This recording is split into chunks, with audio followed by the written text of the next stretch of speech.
Parfois, vous aurez besoin de faire des graphiques où on verra apparaître les tranches d'âge. Par exemple, ici, on a l'effectif et la part des absences par tranche d'âge. Donc, je vais vous montrer comment on peut calculer les tranches d'âge sous Excel. Donc, comment vous faites pour, euh, pour faire ces tranches d'âge? Eh bien, on va utiliser la fonction plancher. Donc, je vais vous montrer comment ça marche. La fonction plancher, quand je l'utilise, eh bien, je viens chercher mon nombre, ici mon nombre d'années, et ensuite, je viens mettre la précision. Donc, par exemple, la précision, si je veux une tranche d'âge à 10 ans, je tape 10. Et donc, là, si je ferme, vous allez voir que j'obtiens le nombre 40.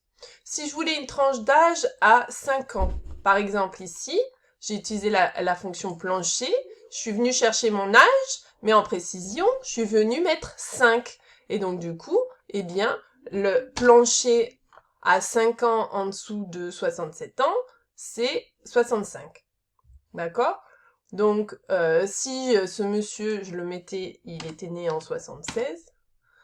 Non, c'est la date d'embauche, pardon.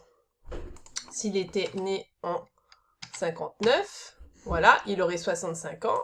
Bah, ma fonction plancher, elle fait quand même toujours 65. Ok, donc maintenant, si je veux écrire vraiment ma tranche d'âge jolie, je vais utiliser la fonction « et ». Donc la fonction « et », elle s'écrit comme ça, vous la cherchez sur votre clavier. Ça permet de coller quelque chose, et comme je veux coller du texte, je vais mettre des guillemets. Par exemple, je vais mettre un espace, un petit trait, fermer les guillemets, et vous allez voir que j'ai 40 et mon petit trait que j'ai mis avec ma fonction « et ». Maintenant, je veux mettre la partie haute de ma tranche d'âge. Donc, je vais réutiliser le « et » parce que je veux coller quelque chose, et je vais reprendre ma fonction plancher. Et puis là, je vais reprendre ce que j'ai fait, hein, mon âge, je suis toujours dans la tranche de 10, donc je mets 10, et puis là, je vais rajouter plus 9. Comme ça, c'est ma partie haute de ma tranche. Et donc là, je devrais avoir 40, 49 par exemple, pour lui. Hein, si je tire ma cellule ici, ça va être 60, 69. Ok? Et maintenant, si je veux faire joli avec en, qu'est-ce qu'on rajoute? Comme on vient coller quelque chose, c'est toujours notre fonction et. Et puis là, je viens mettre, par exemple, en. Et je ferme. Et voilà, le tour est joué. Donc, comment on fait pour une tranche d'âge à 5? Eh bien, je mets ma fonction plancher. Donc, maintenant, si vous avez compris l'astuce, j'utilise la fonction « et », je mets un espace, je remets ma fonction « et » je reprends ma fonction plancher.